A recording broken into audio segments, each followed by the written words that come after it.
If anyone ever asked me whether I was light or dark, I can't be either one of these things, right? But what I like to do is be a little bit of both. So when I talk in a video, and I'm talking about, let me give you an example. So we were talking about spider mites in the last video, and that there's two ways to deal with spider mites, but we also have to take in awareness of the greater good. What's the greater good? Humanity is the greater good. Now I need to see humanity expand. So what do I need to do? Well, I need to have a light and dark side. In order for my plan of survival of humanity to live on, I need to take a little bit of darkness. Now, what's that darkness? The darkness would be me saying that the spider mites need contraception. And that's saying a little bit of light and dark within that same sentiment, because I'm saying that the contraception limits how much life they're going to expand to, which then limits the amount of destruction they'll do on the plant. But I am not killing anything.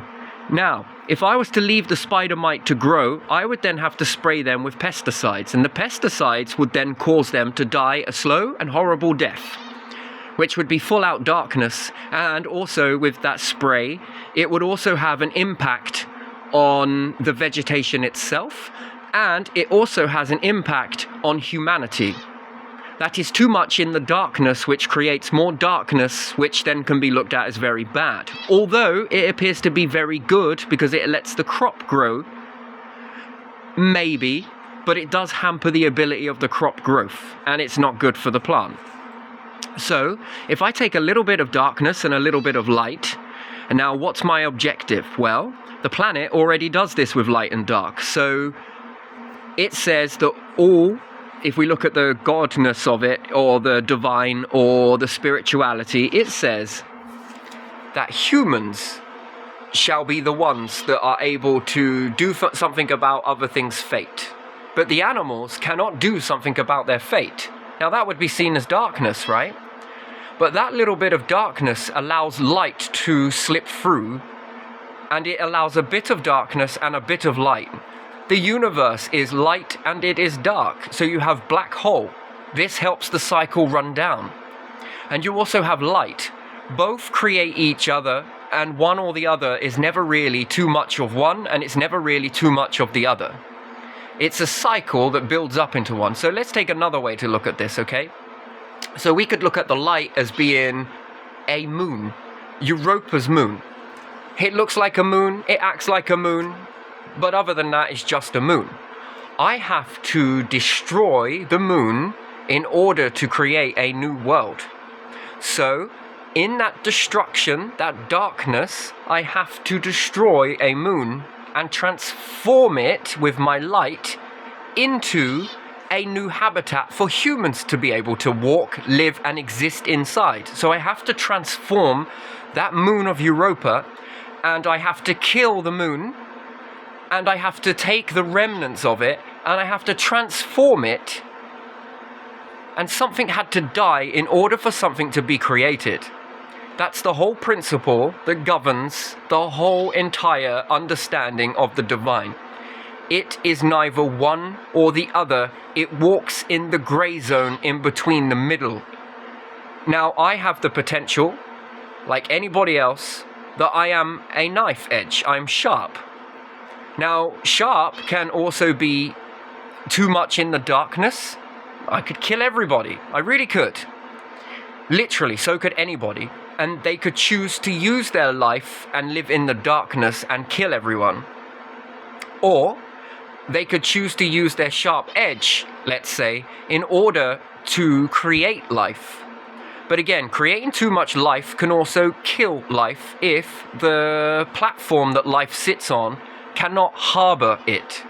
So at the same time, something would have to give and die in order for something else to exist. So you could understand birth is beautiful, is creation, is giving, is light, is life. But also death looks as dark, as darkness, as bad, as this, as that. But yet, if things didn't die, no one else would be able to rise up, because the planet would have a limit. The problem is with the planet, it has a limit. So eternal life can't be given because the limit of the planet is limited to what life it can hold. And there would only be a certain number of life forms that it would be able to hold. If we were reproducing as life forms and we were creating life that was eternal, there would be a limit to how many people could live. Wouldn't there?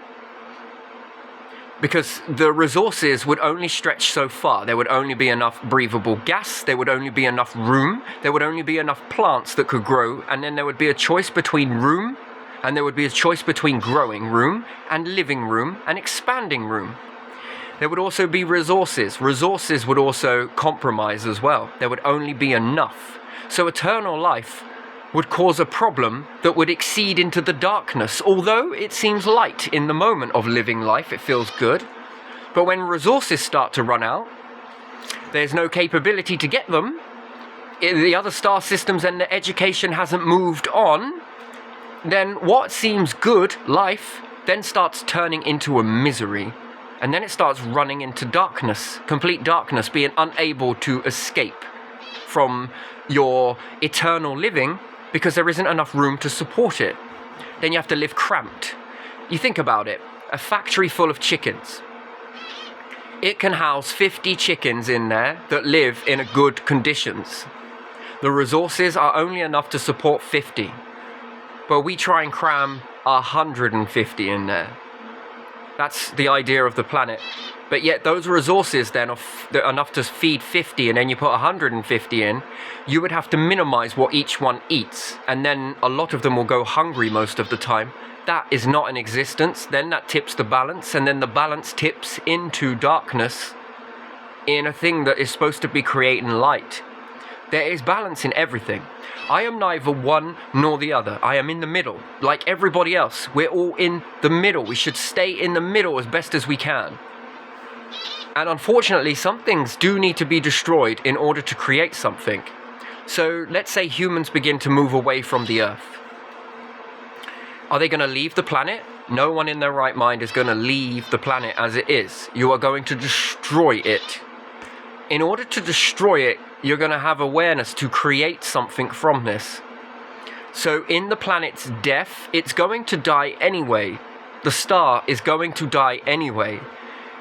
You can let it die naturally, and it will go into the recycling process as it is, part and parcel, or you can destroy it to transform it.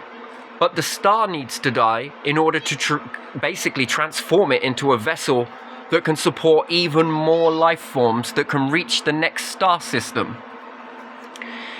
And then that allows life to continue. That allows more space to be created. And more space means more plants, more balance in oxygen, more balance in gases, more balance in the breathing air that we have, the more balance in food, what we eat, what we excrete, more in nutrients absorbing away from that to break down this stuff. And then you would understand then that that becomes something had to die. The star had to die in order for a new platform for us to all exist on, had to be created from those remnants. It's Phoenix. In order for you to change as an individual, the old you has to die in order for the new you to be born. That's an interesting statement. So no, I am neither in the light and I'm neither in the dark. I'm the middle. I'm in the middle. If I'm going to learn behavior, I'm not going to look down all the time to feel empowered about empowering over others and using my gifts to affect people's mindsets because I need a good pat on the back with my group mentality. No, I'm going to forward think with that behavior and think, what are my children's children going to expect from this if I do this and I follow this blindly? You know, when we use these psychology barbs that you use to hook people in, to then smack them up, and then they move out, and then you pull them back in and you smack them up. One day, that's going to be your grandchildren, your great-great-great-great-great-great-great-grandchildren. Imagine this being resurrected in the moment, that I resurrect you with your horribleness. Not saying that you can't change. And I resurrect you, and your great-great-great-great-great-great-grandchildren are suffering because one person came about, two people came about, and started standing against the grain because everyone is taught.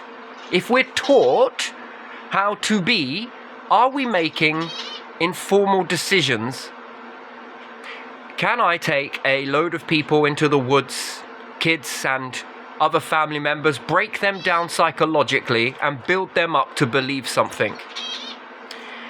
And then a load of people from a particular world comes over and says, that ain't fucking right. And then I'll say, yeah, but I'm going to ask these people, we'll cast a vote, shall we? These people go and make a vote, the people that are around. And you coming in saying that it ain't right. And these people that have been educated then say that you're not right. And then you are to move on and ignore it or blend in with my group or be targeted, and I'm going to start using some psychological shit to start making you join this group, and you will join it.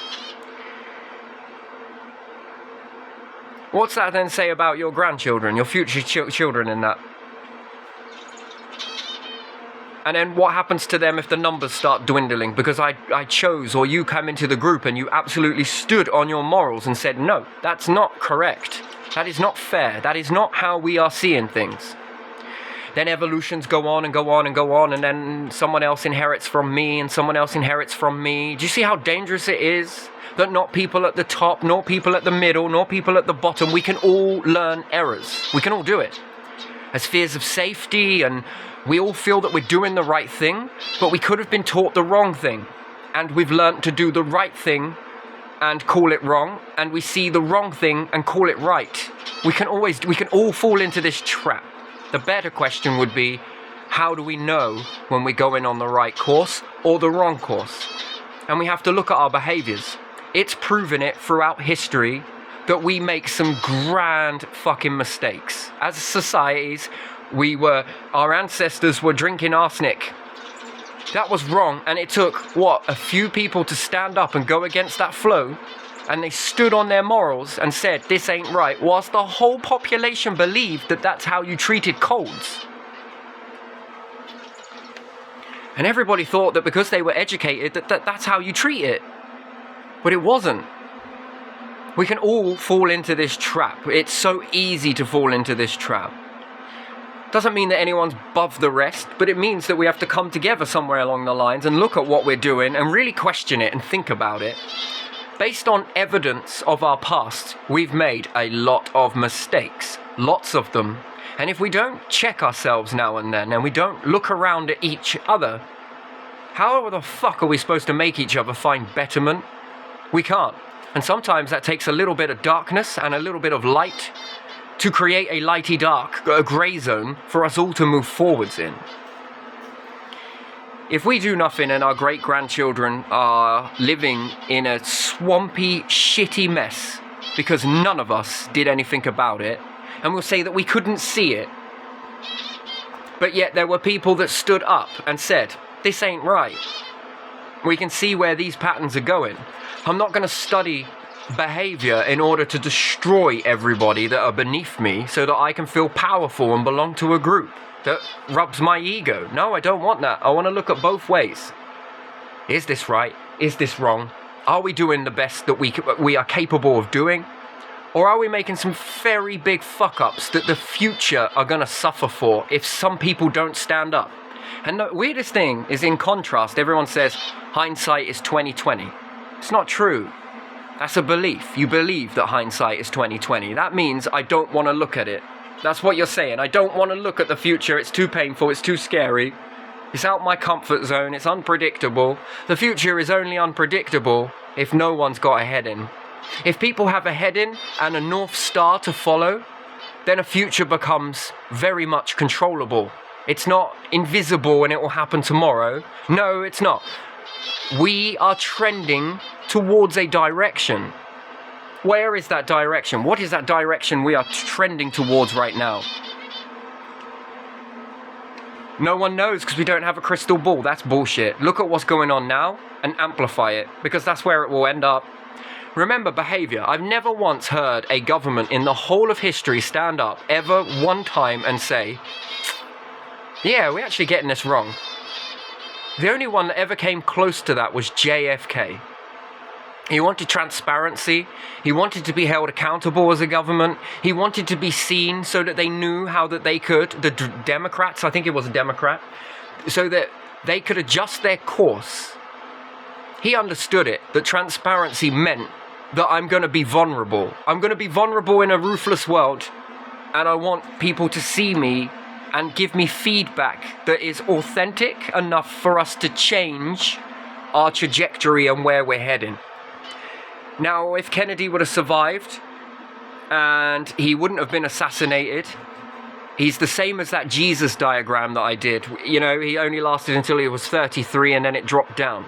What happens if Kennedy was still alive for longer and lived out until he was 100, let's say? Where would the world have moved? How much more different would it have been? Now, people say that you can't predict the future. Someone predicted the future with Kennedy, and they saw it, didn't like it, and they wanted to do something to prevent it. You'll notice this with war. You'll notice this with little battles, that we see the emergence of war at critical times when society's getting ready to change or transition into a new era. There was with Kennedy as well and Khrushchev an agreement that they were going to come together and create a space program between the two of them. Now, if that happened, how much more different would this world be looking right now? And everyone says, well, we don't know because we don't have a crystal ball. Yes, you do. Yes, you do. You amplify what America were capable of doing, and you amplify what Russia were capable of doing, and convert the two together, and look at that. That is prosperity. How much more forward would the space programs be by now? With not one group of citizens backing, two citizens backing a single common North Star. Then, if the EU came to the table as well, how much would we all have rocket technology by now? How much would we be sharing capabilities? I think that there was some talk where Russia made this water filtration system, and they shared this for free. NASA was sharing knowledge for free as well. When you get a world that's based on this type of sharing, then if the EU come as latecomers to rocket technology, there's a potential that they could also get this shared knowledge as well that's given to them, and they never have to sink a resource into doing that, and their resources are freed up to focus on something that America and Russia weren't figuring out. And then once they've created it, they share this with Russia and America as well. If they want to take it or build their own, it doesn't really matter. The fact is that it's possible, and it shows it in this device, and someone else goes and makes it even better. And then they share this with each other. And as we keep playing pass the parcel with this, slowly and rapidly but surely, we begin to transition from impossible to possible. And we begin to bring in resources that we've never seen before. We begin to expand our knowledge, our capabilities, and then when someone else comes to the table with this, look, we're thinking about building rockets. Oh, you know what? We can help you with that. Oh, you can? Yeah, we can help you with that. You can save that for getting off and doing what you really want to do. Well, we really want to achieve this if we can. We'll help you. The thing is that we ask that we all share in this pot, because the more we share, the more we get. And the more hands we've got on deck, the more we get coming in. And if we share this, the more we have as a world. Individual nations, sure, but as a world together, where we are independent from one another, sure. But we have these common values, we have these common goals, and these common goodnesses that we can all reap the benefits from. And I think that is where we look at where Kennedy, Khrushchev were headed. And if they had got that far, this world would be completely different right now. We wouldn't be worrying about running out of fuel or not having enough land. You know, the population is guaranteed. What's one guarantee? That we're to expand. Our nations are to get bigger, and those borders are going to get more and more tighter. Well, back then, if they'd have expanded, they would have been growing food probably by now. Technologies would have moved. Perhaps they would be utilizing the sun by now. And it seems like it's such a, whoa, You need to go and clean out your bong. But in reality, what do you do once you've been to the moon? Well, you move on to other projects and they get bigger and bigger. And then you've got more people and then plus robotics as well. That's more people plus robots. That's a hell of an amount of people gathering a lot of stuff. Therefore, you've got more to expand. Why? Because the food is coming in. There's more food than you've ever seen before. We can level up. Then we're collecting water. Then we're collecting gases. Then there's more gases, more metals, more resources means more expansion. More expansion means more people. More people means more gathering. More gathering, you're going to just keep on growing and growing and growing. The earth is limited. Our knowledge knows no bounds. When we share, our wisdom can go way beyond what this planet is offering us. This planet offers us limited resources. It offers us limited space. It offers us very limited frameworks to build upon and limited knowledge within that too. But when we say that we have this gift, this unique gift that sets us apart, how can we utilize the full potential of this gift? Via expansion. Can we expand the circumference of our boundaries without invading one another, but by going upwards? And that clear answer is yes. Shit, what do we need? Food. Okay, what does food need? Well, it needs less than what we need. Okay, so it'd be wise to get food going first. Well, then what does the food do? Well, if it's more healthier, there's more to go around. Then it's more cheaper. Interesting. Healthy food that's more cheaper. Perfect. Do we need to spend so many resources on healthcare? Well, probably not. Most certainly not. I think that most of our problems come from bad food. And where does bad food come from? Back in the days where there just wasn't enough. It took time for it to expand, but should we stay in that paradigm when things shift?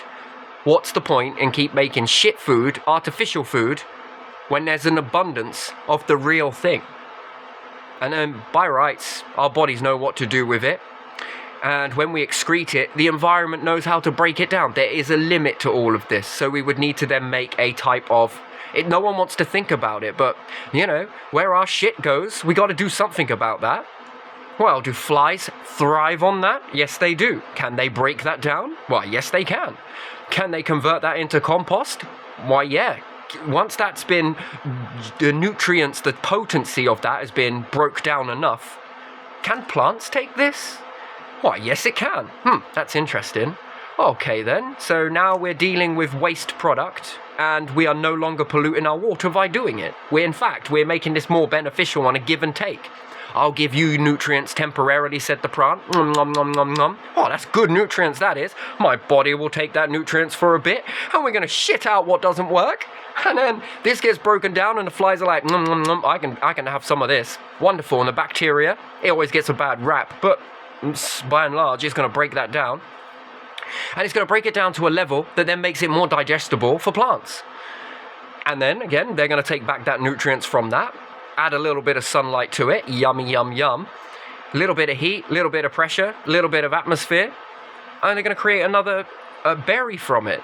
We need to get into these self-fulfilling prophecies and figure them out.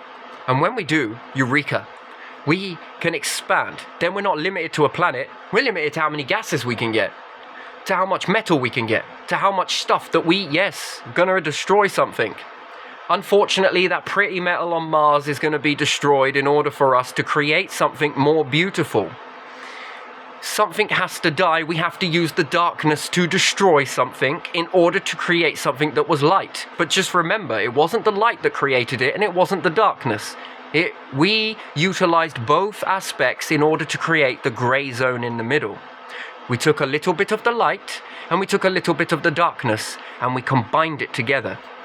It's no different from taking light particles and dark particles, let's say, bang those together, wonderful, create something new. But, the hydrogen had to be destroyed in order to create helium. It had to get destroyed in order to create the helium. If that helium and hydrogen didn't get transformed, which we should look at as destroyed, we wouldn't have created something new. And therefore, we wouldn't be alive. Then we wouldn't have structure to walk on. We wouldn't have any of this stuff that we place high value in. You like cars, you like bricks. Unfortunately, something had to get destroyed in order to make that. But it's never light and it's never dark. It's the medium in the middle of these two forces, and once utilized correctly, you create a gray. The gray's story. On a bigger scale, it would be like taking a black hole of equal proportion to a star and combining both of these together. What's it going to create? In order to do that, you have to destroy the darkness and you have to destroy the light in order to transform it into something completely different. The star had to die, the black hole had to die in order to create something. The neutrino had to die the light had to die in order to create the darkness. That's interesting. The darkness needs to be created in order to create the light. Now that is interesting, isn't it? Both of these forces create each other. And isn't that beautiful? Don't you think that that is the most beautiful, is it a paradox we could call that? That we're stuck in the middle of this balance? Not stuck, actually.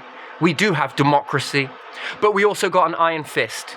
There are certain things we have to do in order to achieve the democracy, and we can grow more democracy as long as we keep the principle of the iron fist. I love it. Both work. Both coming together create the most beautiful possibilities that you could ever imagine. And I think we get hung up on too dark, too light. No, we want to be the bit in the middle. We want to be the bit in the middle. Always the middle. Because if we can keep that, we can understand that. If we go too destructive, that's never good. If we stay too much in the light side, we could end up bathing and basking in this goodness of a world whilst being naive and being understood that this might not be a good thing. So we can look at this a philosophy of Egyptians. They loved the star, loved the star, loved the star. Well, kinda. If Egyptians were still here now, not bad-mouthing Egyptians, but I'm wondering whether they would transform their thought pattern. Are they going to stay worshipping a star when it starts to die? That's a question. You got to ask this question, right? Because what is good and basking in the light is often a bad thing. Stay in the light too much and you're going to cook. It can probably, yes, you'll evolve to perhaps grow resilient to it. But there's only so much evolution can do to protect you from the ingrowing doom of the star. When it gets to a certain point, evolution can't protect you from that ferocity. It's too powerful. And then, is there enough time for evolution to kick in? Evolution is quite slow, hence why you've got the ability to bend fate. Humans have the ability to bend fate because evolution is slow. It does work with you, but it needs time. And not time on a watch. It's got to have time in the now moment. When you start to leave the planet, it's going to remove your bone mass. I'm pretty sure it's going to change it. Well, the bones have to be destroyed in order for something else to be created, life to go on. You know, but in that gives evolution a bit more time, and it gives it a greater chance to succeed than it would if you stay around the star when it begins to pucker and puff out, which can destroy the planet and destroy you and destroy animals and vegetation. It's just not a lot you can really do to protect yourselves against it. And that's why you've been given the thought. The democracy to stay, yes, but also we've got to remember that belief systems should be questioned. We must question our belief system. Is this good? Well, the religion at the time for Egyptians, brilliant. Best thing that they ever did. Really, it was. It really expanded the mind. But now when we look back with a good mind on our shoulders, we can say, let's look with hindsight. We can do it. Let's look into the future if we stayed Egyptian thought. We would spend the rest of eternity worshipping a star, and we would never see its imperfections because we would think that it's the most godly, the most good, and you're not allowed to question it. Because that would be one person standing up to all Egyptians in the face of it all saying, I think we should leave. That thing might kill us. No. It's a god. It's here to protect us. And then we get into that belief mindset, and everyone in the pecking order then starts to say, there's something wrong with you. You're fucking mental, you are. You are not thinking properly. Do you get what I mean? And then they could start using psychological, even death tactics to come after you. And then you end up killing your only chance of salvation, all because you focused on a belief system and held on to it. Now, beliefs are good, but we should also be aware that we are hypocrites. And hypocrites always get the last laugh. The hypocrites always manage to find their way. Why? Because they question everything. They question, are we doing this right? Are we doing this? The most life forms that you'll see that will succeed in this universe, in this biome, will be hypocritical. Because hypocrites always outlast, because they give evolution time. And that is the raw essence of humans. And everyone puts a bad rap on it. Oh, you're too two-faced. You're two-faced. You're two-faced. Yeah, two faces mean two heads. Two brains means we'll question.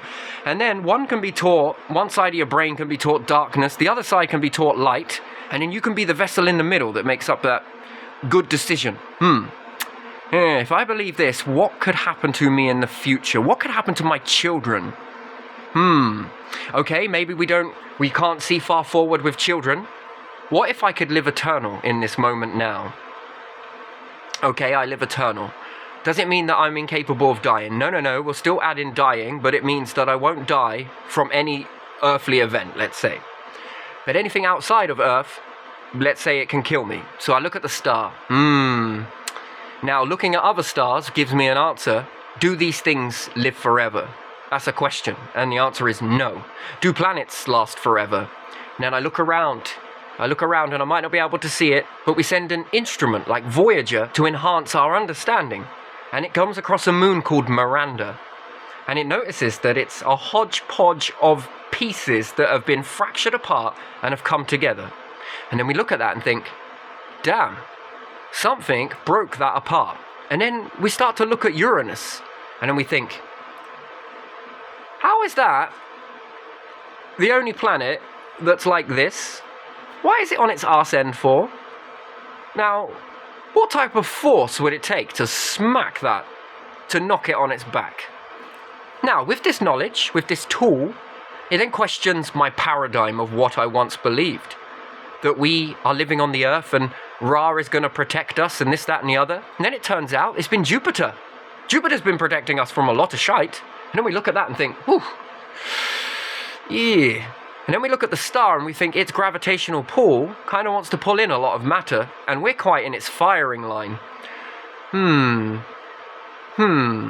So could the star orbit a planet around in order to protect itself? And the planets are built to protect the star from really big meteorites. Because if it breaks apart a planet, then it isn't going to snuff out the sun. But if a big object like that hits the star, it's going to damage it. Now, how's it going to damage it? Well, it's going to cool it down depending on what smacks into it. It's no different from you putting in a load of, coal on a fire. This is a bit more nuclear, but even still, you can block out nuclear radiation. You can. It's going to radiate into a colder object. If something has come in from out of space, minus 350 degrees, and black holes are even colder than that, so I would look at the empty space and think, you might be a part of those black holes, to be honest. I just can't see you. But a meteorite comes in from that cooling area and smacks into it.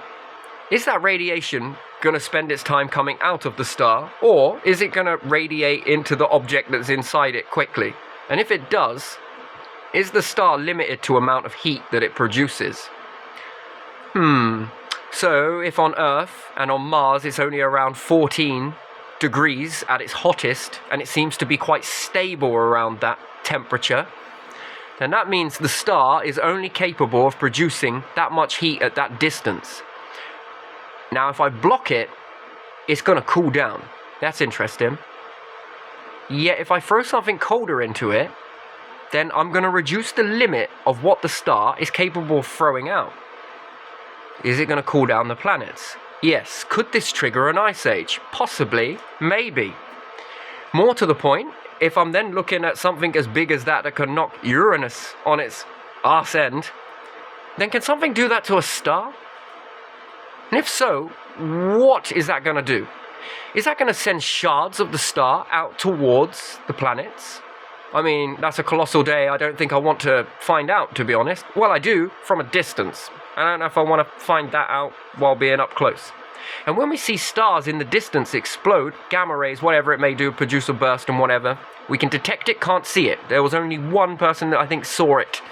Perhaps they caught it in the moment. Few and far between. But the one question that science is limited to understand or to explain just yet, because the instruments, not as great. They're really fucking good. But they know that they're just a benchmark, and it expands. Science understands this.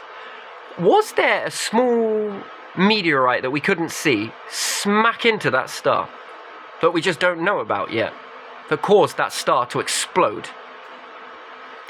Did it get hit by something? Did something like that happen? Well, we wouldn't know because it would be too small and it might be too dim.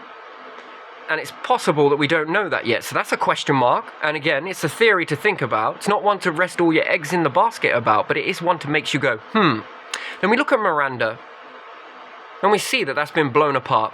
We see that and it's come together in a weird way. Question: how did that moon look before it got smashed to bits? By looking at the other moons, yeah, that's kind of interesting. They all seem to have a different composition to them, but this one's the oddball. This looks really different. What happens if then that hits the Earth? Don't want to cause alarm.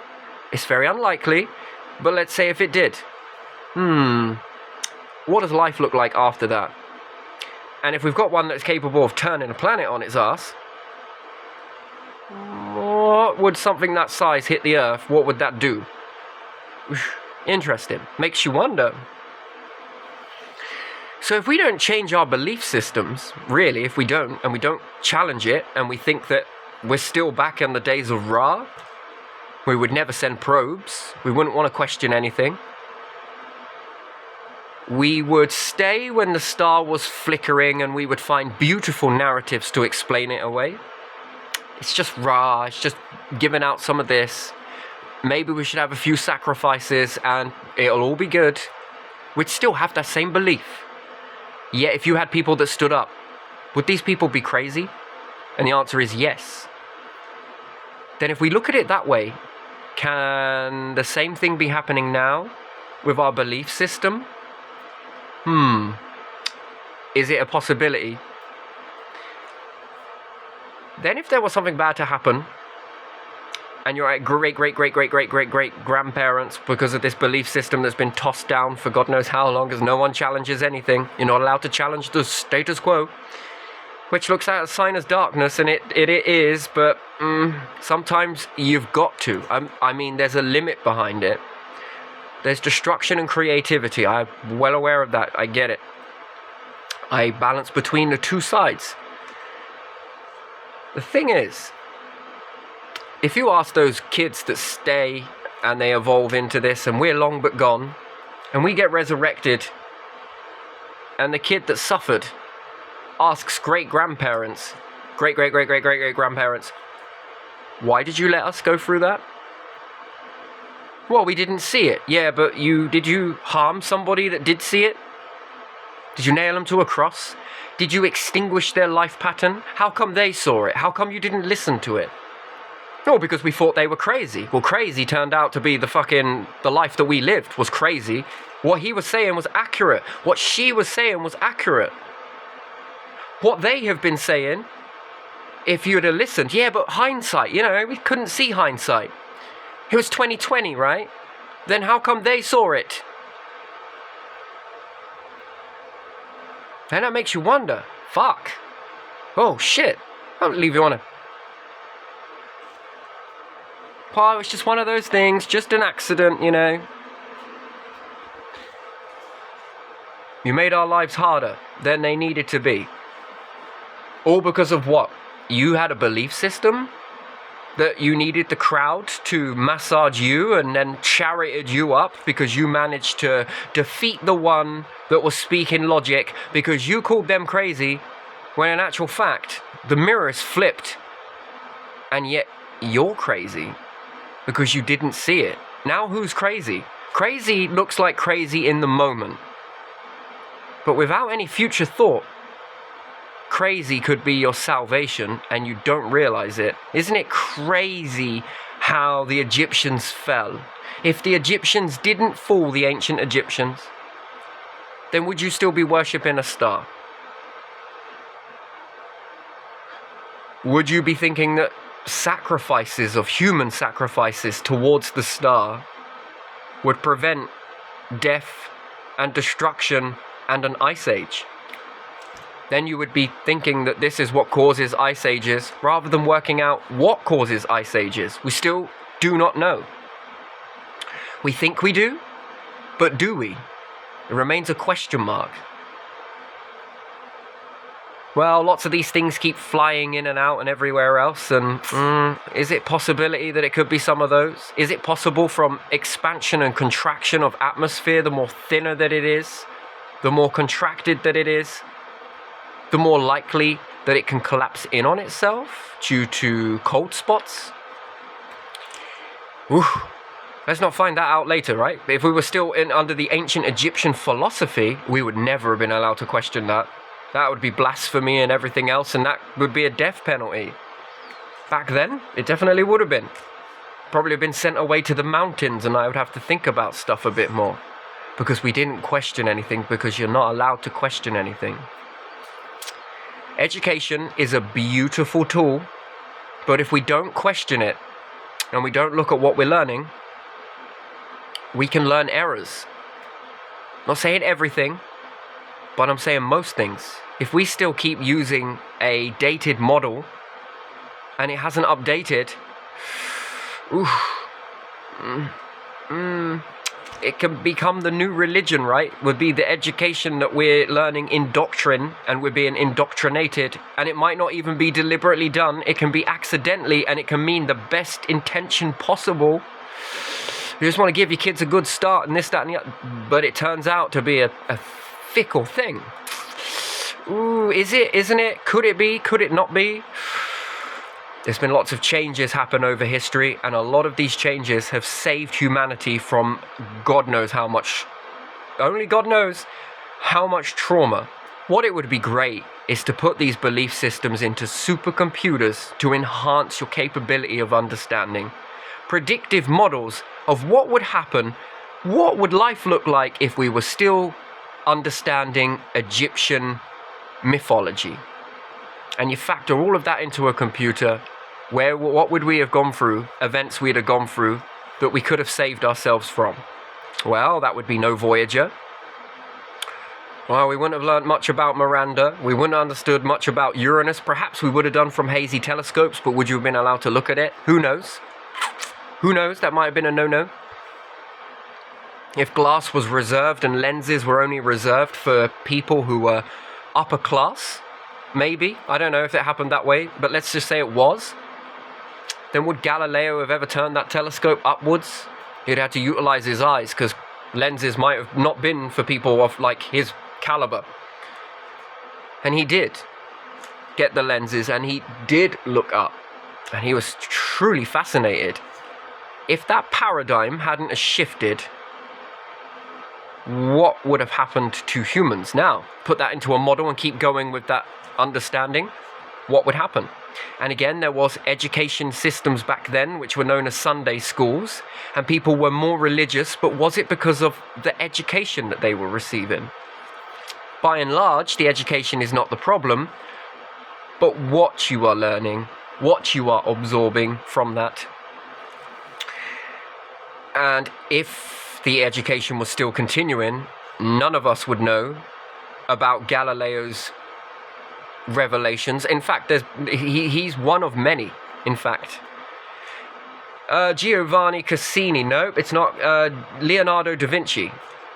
If he was hidden, would there be anything that flies? Would there be any flying aeroplanes, or would we still be sailing in ships that take like 3 months to get somewhere if this was hidden? There's been a lot of breakthroughs made, and yes, I understand that it's the scientific era and this, that, and the other. This is why I like Stoics. They questioned a lot of stuff. And in fact, I think it was quite beneficial. I think that we don't have enough of this in society. There isn't places where lots of people go and just explore thought without labels. I don't care how crazy it sounds. You may be helping humanity later on, because sometimes it seems so crazy, but this universe is more crazier than anything. And everything that has been made, if we're talking about craziness, from scissors to bottles, to cans, to glass, all of it, everything that we exist in, come out of somebody's head. I don't know what's crazy to you, but that is fucking crazy, right? That is mental. Yes, we could label this a bit better rather than calling it mental. Quantum.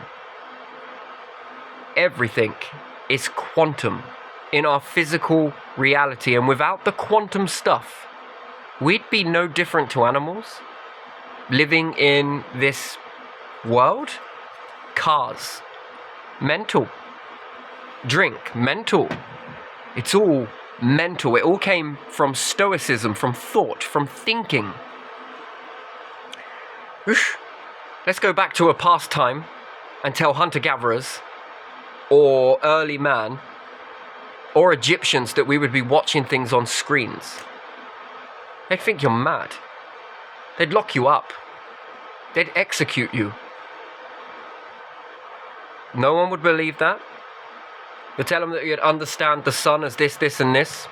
You'd be locked up, killed maybe. Who knows? You'd have been sacrificed for blasphemy or whatever it may be.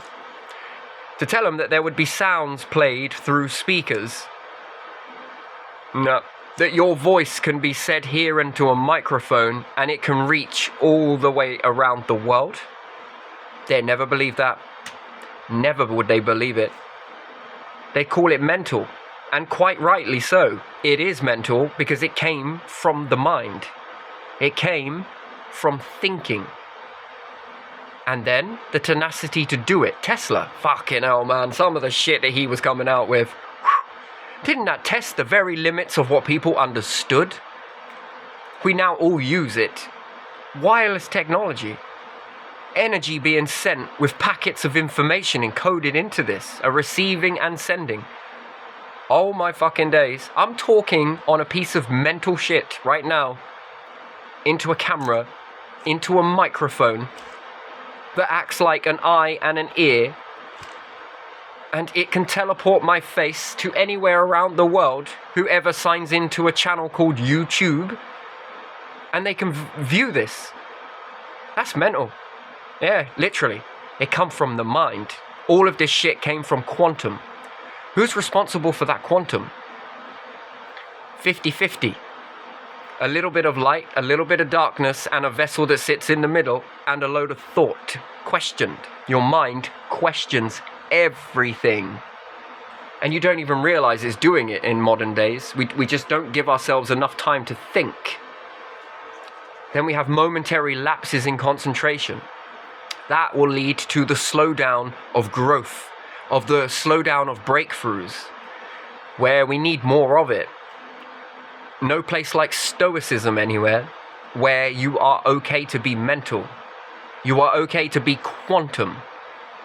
Places that welcome quantum depths of thought, no matter how strange it may be. Because even Tesla was strange, Galileo was strange, Copernicus, Da Vinci, Leonardo da Vinci, yeah, it is Da Vinci, isn't it? Leonardo da Vinci? Mm-hmm. Yes, it is, yes, it is. Giovanni Cassini, Copernicus, Edward Hubble, Albert Einstein, all of it. Neil deGrasse Tyson, Alex Falapanko. Oh man, there are so many, right? Everything that they did. SETI, fucking hell. Seth Shorestack. This would all be crazy. This would all be mental stuff, but it is mental, and mental paves the way for a new reality. A quantum in reality. Wow, that's interesting. And we also have a quantum reality in the mind. And we also got another quantum reality. We got multiple quantum realities in a convergence point. Wow, that's amazing, that is. So yeah, it may be crazy. It may shift what people believe.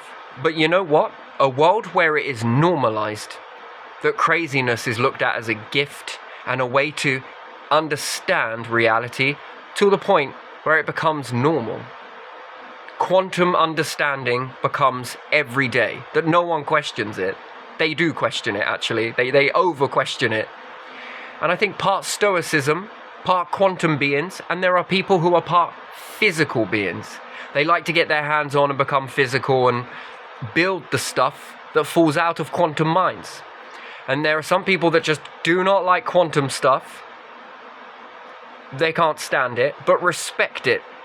And there are people that can't stand the physical side of getting going, but they respect it, because there's a place for both.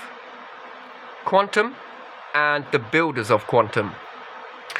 Some people unpack quantum understanding like instruction manuals, like step-by-step, they make it happen in reality. These people are fucking blessed. But on the same time, the people that think up quantum stuff are equally blessed and equally talented, and without each other, none of this would be possible. So I think there's space for a lot of us, and there's a space for a lot of people that are one-sided. You have one. The other side, you have another group of one. And I think somewhere we are basically doing what the stars are doing almost, to light life up, to make it easier. We're taking a piece of quantum and a piece of physical, and we smash the two together. And what do we create? Something brand new. Speakers, pads, mobile phones, fucking energy, power stations, space programs, collecting resources, energy, all sorts. Keep going, because it gets more stranger than that. My word, I just saw something over there. Never mind. So we got this beautiful thing that what's going on around us, shite me, using this light and dark, we are also doing it. But we are neither one side nor the other. We're a bit of both. But some of us lean more so into quantum, some of us lean more so into physical. Meet you in the middle somewhere, right? So yeah, I think I'm gonna wrap this one up, because I think I said enough. But yeah, I think I might want to show you that. Almost like the quantum reality in multiple points. That if we understand the same mythology of Egyptians, where would we be now? If we stuck with religions, I'm not saying religions are inherently bad, I'm not. I think they're really good, but I think that we should question it. And the best religion in the world is one that adapts. That I think is the best outcome, that they don't remain stagnant. They adapt, they grow, they explore, they expand, they become ever-changing. I think this is the best way to be with religion. Learn from past mistakes so that we can get an edge of the curve, maybe, if that's anything to go on. Yeah. Learn that God, in that aspect, knows you're going to get a lot of things wrong, but has faith in you to get a lot of things correct by getting things wrong, and being cool with getting things wrong. It's okay to be wrong. It's okay to get things, as long as you're adjusting. It's not weakness, it's strength. We fuck up. We're bound to. But we get back up, and we find the line, and we keep going. And we look at it and say, you know what? Fucking hell, that was wrong. We don't have to acknowledge it, don't really need to shake hands with it too much. We need to adjust. That's what it's about. So I'm going to be proud to say that my YouTube is going to be hypocritical as anything, and I want it to be, because it's authentic. I might have started saying things like this, and hopefully bit by bit you can see transitioning. Keep moving until you, now I'm starting to feel that signal. Now I'm starting to feel that magnetic pull. In the beginning, I could sort of feel it, but then it began to move my needle, slowly but surely. I feel it. Okay, it's somewhere here. All right, maybe I went too far on this one. Oh, hang on a minute. Oh, it's sort of there. And then I'd have to say second on top of that is hypocrite. Learn to be a hypocrite and get comfortable with it, because hypocrite means that you can accept when you were wrong, and what's more, you can adjust. If I sit there and stay stuck on my morals and say, no, I was right, I'm right, look at this, I'm fucking correct, absolutely,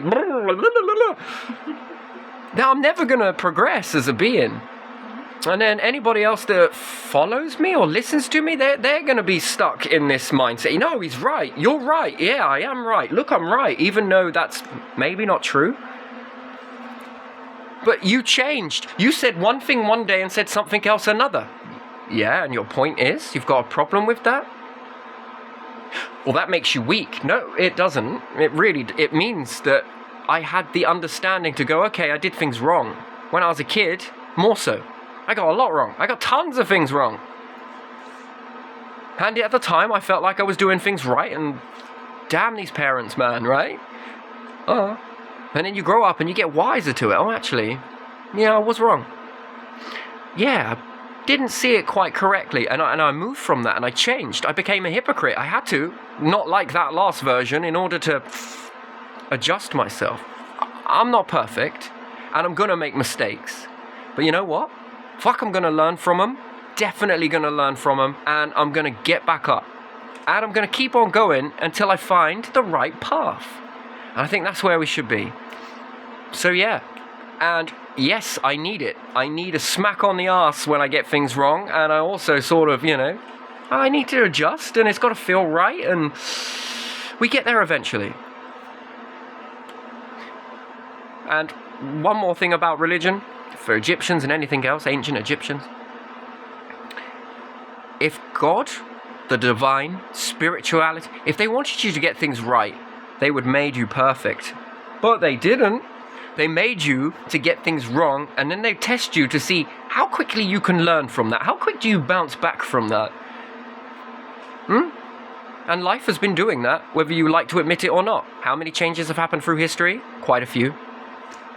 How many individuals have stayed stuck on that one mindset and not changed, and then life moved around them anyway? Yeah. But we notice this changing. And I think it's real power for anyone, anywhere, at any height, level, whatever it may be, we're all equal, to change and adjust. And I think that speaks fucking volumes about character, that does. That speaks volumes about you as an individual, you as a nation, everybody in the nation together.